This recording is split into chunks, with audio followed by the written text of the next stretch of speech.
Very warm welcome to all of you. You're watching Inspire India here on Mirror Now. I'm Afrida Rahman Ali. We are going to talk about those Good Samaritans once again, to talk about how their humble efforts have gone a long way to those in distress. There are many among us who in their own small way is trying to help, making a big difference.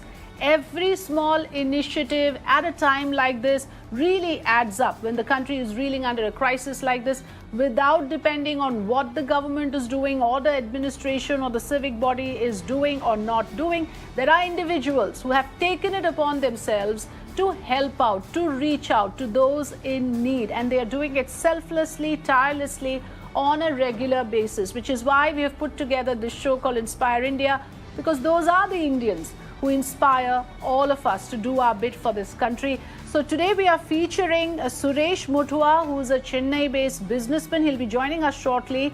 He is the head of an organization called Jain International Trade Organization. They are doing tremendous amount of work in Chennai, pooling in resources. It is a resourceful company since they have businesses across multiple verticals. But throughout their journey as a business organization, they have also been helping out people.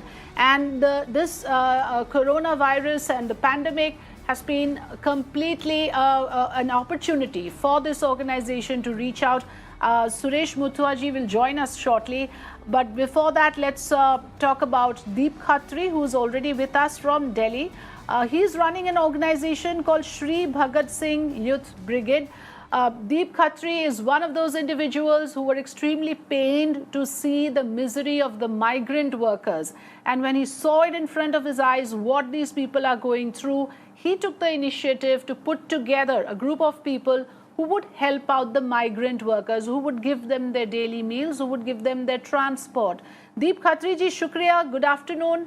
आप हमारे show में आए. आपकी जो कहानी है, जो आपकी इनिशिएटिव है, उसके बारे में हम जानना चाहेंगे. सबसे पहले आपके बारे में बताइएगा कि किस तरह से आपने शुरुआत की, क्यों शुरुआत की, कहाँ शुरुआत की. आपकी जो कहानी है इस पूरे जो आपने मुहिम शुरू किया है श्री भगत सिंह यूथ ब्रिगेड, उसके बारे में बताइए. मैम, ये 2009 से मैंने संस्था स्टार्ट की थी. ये मेरे दादाजी, मेरे ग्रैंडफादर हैं जो मिसिंग हो गए थे, उनके 96 एज थी. तो उनके जाने के बाद मैं बड़ा परेशान रहा था. तो मैंने लोगों की मदद करने के लिए एक संस्था बनाई, श्री भगत सिंह यूथ ब्रिगेड. और हम पुअर पीपल जो बच्चे हैं उनके लिए काम करते हैं. और अभी कोरोना के टाइम में 23 मार्च 2020 से हम लगातार जो माइग्रेंट लेबर है उनके लिए और जो कोरोना पेशेंट हैं उनके लिए हम वर्क कर रहे हैं. अभी तक 5-6 हजार लोगों तक हम अपनी सेवा दे चुके हैं, जिसमें फूड प्रोवाइड कराते हैं, राशन किट प्रोवाइड कराते हैं, एम्बुलेंस, और अभी जो 2 महीने से जो मारामारी चल रही है ऑक्सीजन की, तो हम ऑक्सीजन के सिलेंडर भी उनको प्रोवाइड कराते हैं विदाउट ऑफ कॉस्ट, फ्री में. एम्बुलेंस भी हम फ्री में देते हैं. जी जी. तो इतना सब कुछ करने के लिए काफी आपको मेहनत करनी पड़ी होगी, और काफी जो है ये जो रिसोर्सेज आपको जमा आप कैसे करते हैं, कहाँ से मैनेज करते हैं? ये कुछ मेरे साथी हैं, उनकी मदद से, कुछ मैं अपने पॉकेट से उनको करता हूँ. हमारी जो संस्था है वो कैश डोनेट नहीं लेती किसी से भी. हम बस लोगों से यही कहते हैं कि हम एक जरिया बन सकते हैं जरूरतमंद के, और जो जरूरत देने वाले लोग हैं उनके बीच में हम एक पुल का काम करते हैं, ताकि जिसको जरूरत चाहिए उस तक मदद पहुंच पाए, और जो मदद करने वाला लोग है वो सही लोगों तक है जो अपनी मदद दे पाए. तो उनके बीच में हम जरिया बनते हैं, और अपनी पॉकेट से जितना भी हम कर पाते हैं लोगों की मदद वो करते हैं. हमारी संस्था कोई डोनेशन नहीं लेती है. जी जी जी.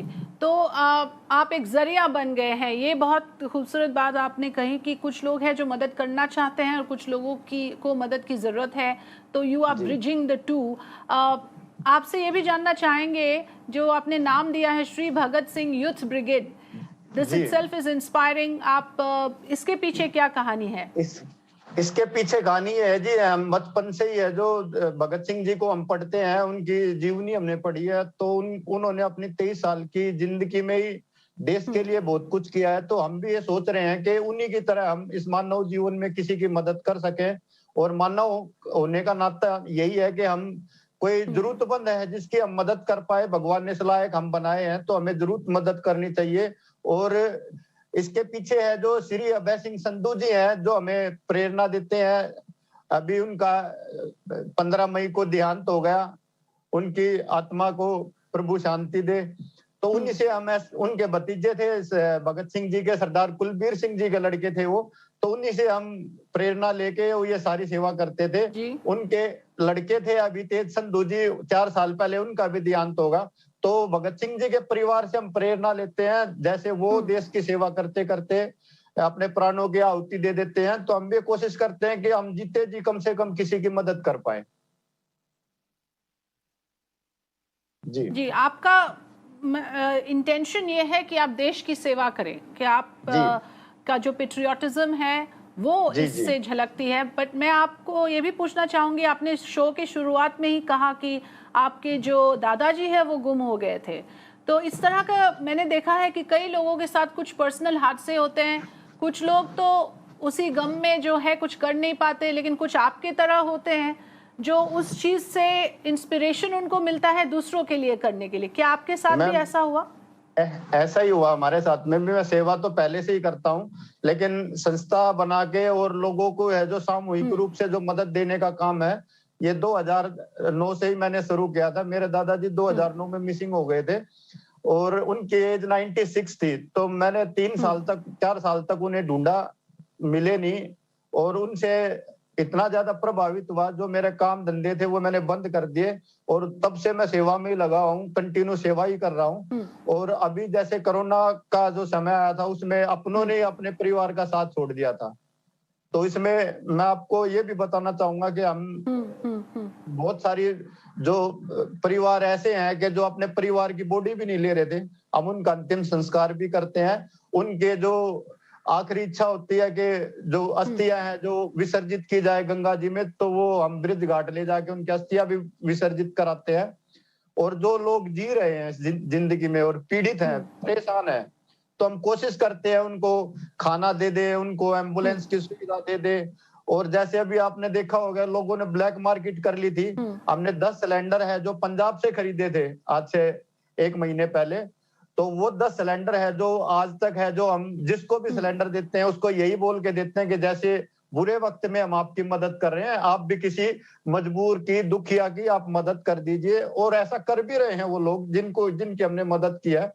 तो अभी भी ऑक्सीजन के सिलेंडर 10 सिलेंडर का मतलब ये मान लीजिए आप अभी तक 30 से 40 लोगों की हम जिंदगी ऑक्सीजन की वजह से बचा पाए हैं। वो हम नहीं बचा पाए हैं, वो आप जैसे आप हमें प्रेरित कर रहे हैं, आप हमें है जो 30 से 40 लोग आप कह रहे हैं आपने बचाया ऑक्सीजन सिलेंडर मुहैया करा के। इतने लोगों की आपने मदद की? हाँ जी, बिल्कुल की। अभी तक इसके लिए पूरे देश आपके शुक्रगुजार है, क्योंकि क्या है ना, हर चीज में हम जो सरकार पर सवाल उठाते हैं, कई बार ऐसा होता है कि इतने बड़े देश में इतने सारे लोगों के लिए हर जगह सिविक बॉडी का पहुंचना या डिस्ट्रिक्ट एडमिनिस्ट्रेशन का पहुंचना कई बार नामुमकिन सा भी हो जाता है। तो इसलिए आप जैसे लोग जो ये काम कर रहे हैं, लोगों को जो ज़रूरतमंद है उनको उनकी जान बचाना, highly commendable and truly inspiring, I must say. I have to ask you, आपसे मैं ये भी जानना चाहूँगी दीप खत्री जी, कि जो आपने कहा कि 2020 से आप ये काम करते आए हैं, 1 साल से ज़्यादा हो गया। आपने मजदूरों के बारे में मुझे कहा था जब मैं आपसे बात कर रही थी शो से पहले कि काफ़ी वो बेबस थे। उस नज़रिए के बारे में बताएं, क्या क्या देखा हुआ है आपने, फर्स्ट हैंड क्या देखा आपने? मैंने ये जो 24 तारीख 2000 मार्च को है जो लॉकडाउन की शुरुआत हो गई थी दिल्ली में, और मतलब मजदूरों को ये लग रहा था कि अब हमारा कोई नहीं है इस दुनिया में, और वो पैदल है जो अपने घरों की तरफ जाना चाह रहे थे। और सरकार ने है जो ना उनको रेल दी ना उनको बस दी, तो उनकी पीड़ा जो थी वो हमारे दिमाग में एक घर कर गई। तो हमने कोशिश की कि उनको हम किसी तरफ से है जो मदद दे सके। तो हमारे पास एक जगह है जिसमें हमने 300 मजदूरों को कम से कम 8 दिन के लिए है जो रखा, और उनका रजिस्ट्रेशन करा के फिर जैसे जैसे सरकार ने सहायता दी तो सरकारी सहायता पहुंचने में कम से कम 15 दिन लग गए थे लोगों तक। एकदम से जो बंद किया गया था उसकी वजह से बहुत लोग परेशान थे और सब अपने घर की तरफ जाना चाह रहे थे। तो हमने कोशिश की उनको उस पलायन को रोकने के लिए। उनकी बहुत सारी समस्याएं थी कि मजदूर है वो किराए पे रहते थे। यहाँ हमारे यहाँ पे नरला एक इंडस्ट्रियल एरिया है जहाँ पे कम से कम 5 लाख के आसपास मजदूर है। तो वो सारे के सारे बेचारे परेशान थे कि मालिक जो थे मकान मालिक उनसे किराया मांग रहे थे, उनको तनख्वाह नहीं मिली थी, खाने के लिए कुछ था नहीं, उनके घर पे राशन नहीं था और ऑलमोस्ट मार्केट है जो बंद हो चुकी थी। तो ऐसे में हमारी संस्था ने उनके लिए खाना प्रोवाइड किया और रैन बसेरे की व्यवस्था की। और अब वो लोग हैं जो 1 साल बाद भी हमें फोन करते हैं, हमारा धन्यवाद करते हैं। तो उनका जो धन्यवाद हमें मिलता है तो उससे ही हम मोटिवेट होते हैं, हमें बड़ी ऊर्जा आती है। तो हम उसी एक धन्यवाद की वजह से हम कोशिश करते हैं कम से कम 10-20 लोगों की और मदद कर सकें। जी yes, this is exactly the kind of story. इस तरह की जो कहानी है इससे हम लोग सारे लोग प्रेरित होते हैं ये देख के कि जो सही मायने में देश की सेवा करते हैं आप जैसे लोग, उसके वजह से आज आपने कहा कि 40 लोग आज जिंदा है, शायद इसी वजह से क्योंकि आपने उनको टाइम पे एक ऑक्सीजन सिलेंडर पहुंचा दिया। Something of something to really think about that how with a small effort we can do wonders. Deep Khetri ji, आप बहुत अच्छा काम कर रहे हैं, इसके लिए आपका बहुत बहुत शुक्रिया और हमारे शो पे आने के लिए भी बहुत बहुत शुक्रिया। मैं अपने जो दूसरे जो गेस्ट है आज हमारे साथ, Suresh Muthwa is with us. He is from Chennai. He runs a business in his normal profession. He is a businessman who runs multiple different businesses. He's also an exporter. Mr. Muthwa, good afternoon. I'm sorry we could not connect to you via video, so I assume you are on the phone line with us. I want to ask you to begin with that, you have a packed schedule, you have large businesses. You were telling me that in ordinary times, this is not what you do, but this is something that you have taken upon yourself, seeing the kind of distress around you. Now, I want to specifically ask you, in Chennai, what is the kind of initiative that you have started and which are the kind of services that your organization, the Jain International Trade Organization, is helping out with? Thank you. Well, I mean, ever since I graduated and I got into my family business, I was happily, like anybody would do, learning and earning and enjoying my life. And just when then the floods in Chennai happened, that's what inclined me to social service. And I joined this organization called JITO, which is Jain International Trade Organization, which is a pan-global organization of Jains. Here, Jains who are businessmen, industrialists, professionals, bureaucrats, politicians, all have come under one common platform with an exclusive objective of service and education and economic empowerment of the downtrodden. So this is my first social organization, and what intrigued me to join this is that while you are earning and you are learning, the returning aspect was missing in my life. So, learn, earn, and return. The return is what is the most satisfying thing, and JITO is exactly doing that, ma'am.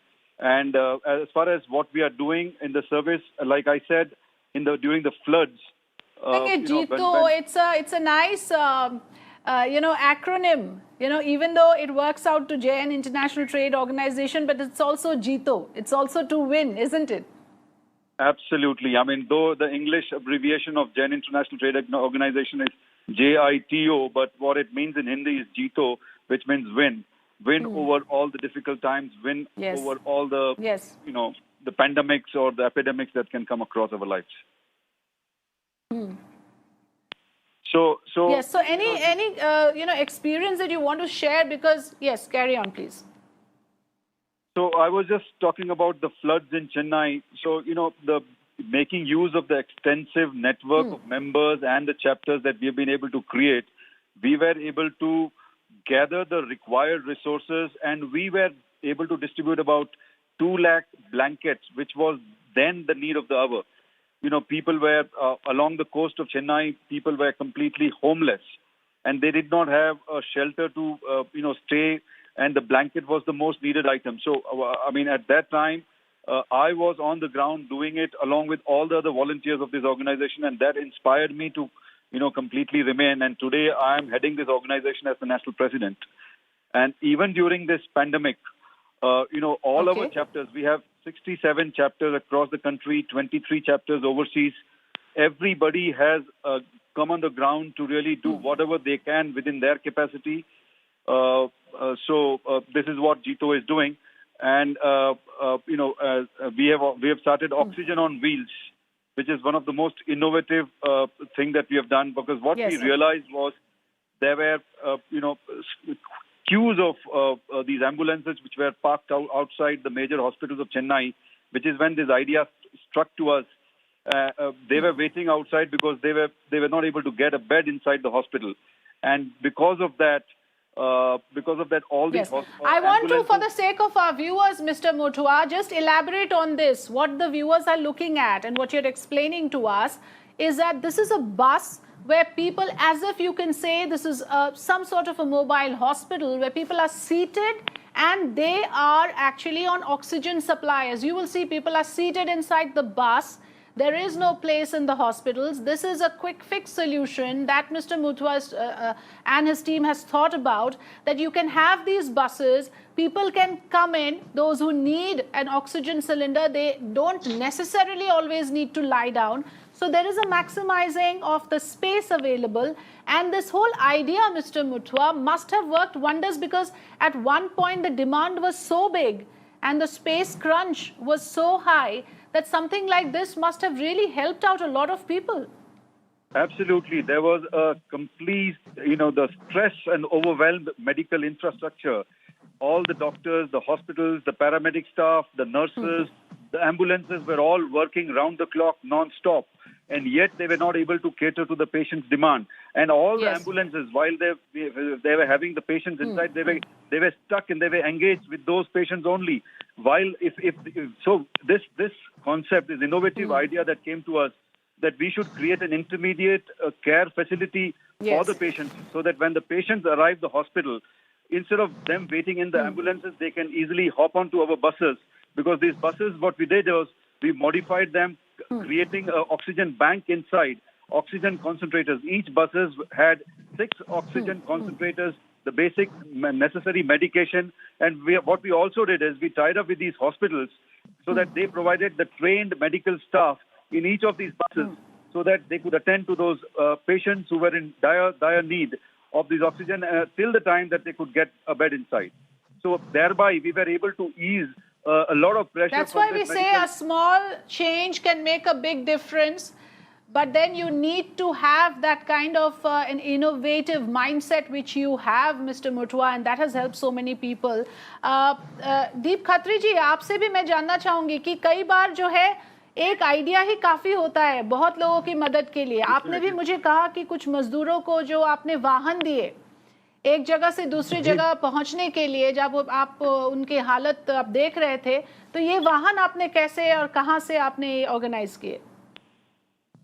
Ma'am, अभी ये वाहन जो है ये कुछ दोस्तों की personal गाड़ियां हैं और कुछ वाहन जो है हमने रेंट पे लिए हैं. तो एम्बुलेंस के लिए भी, और अभी जैसे अभी दिल्ली में भी मारामारी चल रही थी, एम्बुलेंस है जो 10 किलोमीटर के भी 10-10 हजार रुपए ले रहे थे. तो हमने अपनी जो पर्सनल गाड़ियां हैं, आर्टिका, इनोवा, उनकी सीटें निकाल के तो उस पे हमने वेल्डिंग करा के है जो टेम्परेरी एम्बुलेंस बनाई थी. तो उसकी वजह वो जो अपनी पर्सनल गाड़ियां थी वो भी हमने लोगों को प्रोवाइड कराई, जिससे है जो बहुत सारे लोगों को मदद मिली. और मैं तो ये कहना चाहता हूँ कि एक कोशिश है, आदमी जब दिल से कुछ कोशिश करे किसी की मदद करने की, तो बहुत सारे लोग हैं जो उनकी मदद करेंगे, साथ में आएंगे. जैसे अभी हमारे यहाँ पे राजा हरिश्चंद्र हॉस्पिटल है दिल्ली का, गवर्नमेंट हॉस्पिटल, तो वहां पे स्ट्रेचर नहीं थे कोरोना के पेशेंट को उठाने के लिए, गवर्नमेंट हॉस्पिटल था. तो हमने खालसाइड है, बड़ी इंटरनेशनल संस्था है, तो उनसे हमने मदद मांगी, तो उन्होंने हमें तुरंत स्ट्रेचर दिए और हमने हॉस्पिटल में दिए. अब वो लोग जो कोरोना पेशेंट हैं वो स्ट्रेचर से, एम्बुलेंस से है जो हॉस्पिटल तक अंदर आ जा सकते हैं. तो एक कोशिश करने की जरूरत है और मोटिवेशन है जो. तो एक अर्जेंसी को आपने समझा. जी. तो ये जी, उस urgency को आपने समझा. And the same thing with you, Mr. Muthwa, as well, that that's the spirit, isn't it? When you want to do this, where there's a will, there's a way, and the fact that when you really want to do it, somehow or the other, you find the means to do it as well, just like Mr. Khatri did and just like you did. Can you tell us how you kind of came upon or chanced upon this idea that we can use these buses for this purpose? Yeah, so as they say that need is the mother of all invention. So, whenever situations like this arises, a little bit of a thought process of what is needed, if we are able to brainstorm on that. And so this is how gives birth to a lot of these innovative ideas. And this is exactly what has happened to our bus, Oxygen on Wheels. These buses were also of no use because these are buses owned by these educational institutions run by our organization. And all the schools are closed. So, these buses were available, members were available, all the required resources were available. So we just had to, sort of innovate this idea. And in creating this Oxygen on Wheels, in each bus we created 6 oxygen. And created also comfortable atmosphere inside by placing a cooler and fans inside because these patients are already distressed. And unless we provide this kind of a very comfortable atmosphere inside these buses, it will be very difficult for them to stay for a longer period of time because, as you know, the beds were simply not available and the oxygen was completely scarce. And not only this, yes, and a bed, like you just pointed out, and what we've just realized is not always necessary. One can make do with this. And that is why what you highlighted is important, that make do with the available resources. And so nicely put that, yes, necessity is the mother of invention. Deep Khatri ji, ये आपने भी सुना होगा जो हम लोग बहुत कहते आए हैं कि जुगाड़, कई बार जुगाड़ बहुत अच्छा काम आ जाता है ऐसे परिस्थितियों में.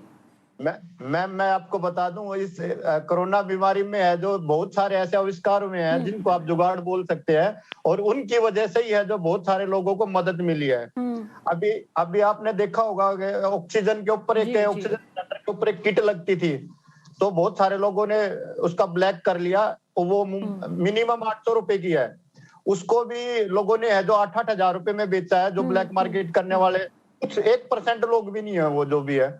तो उसमें भी है जो जुगाड़ किया गया है. इंजेक्शन से आपने भी देखा होगा बहुत सारी वीडियो उसकी है वायरल हुई थी. तो लोगों को जब कोई जरूरत पड़ती है तो कोई ना कोई उस समस्या का है जो समाधान बन के आ ही जाता है. कोई जुगाड़ आ जाता है, टेम्परेरी रूप से आ जाता है. लेकिन इसमें हमने भी देखा कि लोगों ने है जो दिल खोल के मदद की है. और जहां सरकार ठीक है उनका समय लगता है लेकिन समाज सेवी संस्थाएं जितनी भी है उन्होंने बहुत अच्छी है जो मदद की है लोगों की. और ऐसे वक्त में जब बिल्कुल दीप खत्री जी, यही हम देख रहे हैं आज कि कुछ जैसे आपने कहा ऐसे लोग हैं जो ऐसे सिचुएशन को एक्सप्लॉइट करना चाहते हैं, होर्डिंग ब्लैक मार्केटिंग करके कुछ पैसे कमाना चाहते हैं, और कुछ है आप जैसे लोग जो प्राइवेट व्हीकल को भी बेच के जो है ऑक्सीजन सिलेंडर्स मुहैया कराते हैं. तो हम यही उम्मीद कर सकते हैं कि आप जैसे लोगों की तादाद बढ़े और देश इस मुश्किल हालात से निकले. Thank you so much for joining us Deep Khatri ji, और thank you so much mister Suresh Muthwa ji for joining us on inspire India today. Well, that's it for now. News and updates continue on the other side. Stay with Mirror now.